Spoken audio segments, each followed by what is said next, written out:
કોઈપણ રાષ્ટ્ર ત્યાં સુધી મહાન ન બની શકે જ્યાં સુધી તે પોતાના સાંસ્કૃતિક મૂળિયા અને ગૌરવશાળી ભૂતકાળનું સન્માન ન કરે. વડાપ્રધાન નરેન્દ્ર મોદીના કાર્યકાળમાં ભારતે એક અભૂતપૂર્વ સાંસ્કૃતિક પુનરુત્થાન જોયું છે. સરકારે દેશના સદીઓ જૂના ધામો અને સાંસ્કૃતિક પ્રતીકોને ન માત્ર જીર્ણોદ્ધાર કર્યો, પરંતુ તેને વૈશ્વિક પ્રવાસનના નકશા પર સ્થાન પણ અપાવ્યું.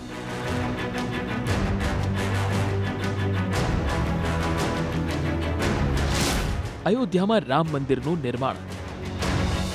સદીઓની પ્રતીક્ષાનો અંત લાવી સુપ્રીમ કોર્ટના ચુકાદા બાદ રામ મંદિરના નિર્માણનો માર્ગ સાફ થયો. 22 જાન્યુઆરી 2024ના રોજ પીએમ મોદીની ઉપસ્થિતિમાં પ્રાણ પ્રતિષ્ઠા થઈ. આજે અયોધ્યા આંતરરાષ્ટ્રીય સ્તરનું આધ્યાત્મિક હબ બની ચૂક્યું છે, જેને મહર્ષિ વાલ્મીકી ઇન્ટરનેશનલ એરપોર્ટ અને આધુનિક રેલવે સ્ટેશનથી કનેક્ટિવિટી આપવામાં આવી છે. કાશી વિશ્વનાથ કોરિડોર. ડિસેમ્બર 2021માં આ ભવ્ય કોરિડોરનું લોકાર્પણ થયું.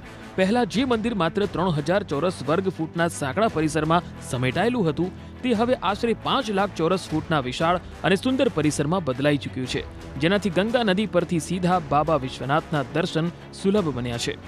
કેદારનાથ ધામનું પુનઃનિર્માણ. 2013ની ભીષણ ત્રાસદી બાદ કેદારનાથનું પુનઃ વિકસિત માળખું તૈયાર કરવું એ એક મોટો પડકાર હતો. પીએમ મોદીની વ્યક્તિગત દેખરેખ હેઠળ આદિગુરુ શંકરાચાર્યની સમાધિનું પુનઃનિર્માણ થયું. સરસ્વતી અને મંદાકિની નદીઓ પર ઘાટ બન્યા અને આજે આ ધામ રેકોર્ડ સંખ્યામાં શ્રદ્ધાળુઓનું સ્વાગત કરી રહ્યું છે. Badrinath master plan.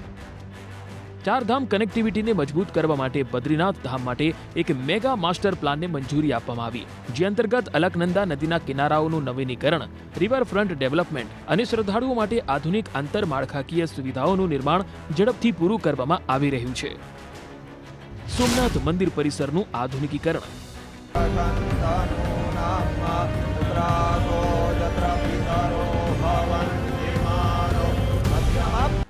ભારતના પ્રથમ જ્યોતિર્લિંગ સોમનાથ મંદિરની આસપાસ સમુદ્ર દર્શન પથ, ભવ્ય પ્રદર્શની કેન્દ્ર અને આધુનિક પ્રવાસી સુવિધા કેન્દ્રોનું નિર્માણ કરીને આ ઐતિહાસિક ધરોહરને વૈશ્વિક ધોરણો મુજબ શણગારવામાં આવ્યું છે.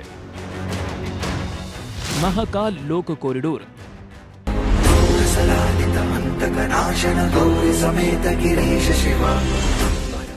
મધ્યપ્રદેશના ઉજ્જૈનમાં બાબા મહાકાલના આંગણને ભવ્ય મહાકાલ લોકમાં બદલવામાં આવ્યું, જ્યાં શિવપુરાણની વાર્તાઓ દર્શાવતા 108 ભવ્ય કોતરણીવાળા સ્તંભો અને મૂર્તિઓ પ્રવાસીઓના આકર્ષણનું મુખ્ય કેન્દ્ર બન્યા છે.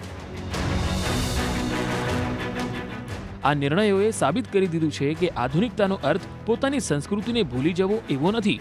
આજનું નવું ભારત જ્યાં એક તરફ સેમિકન્ડક્ટર અને ડિજિટલ ઇન્ડિયાની વાત કરે છે, તો બીજી તરફ પોતાની પ્રાચીન વિરાસતને પૂરી ભવ્યતા સાથે સાચવીને વિશ્વને આકર્ષિત પણ કરે છે.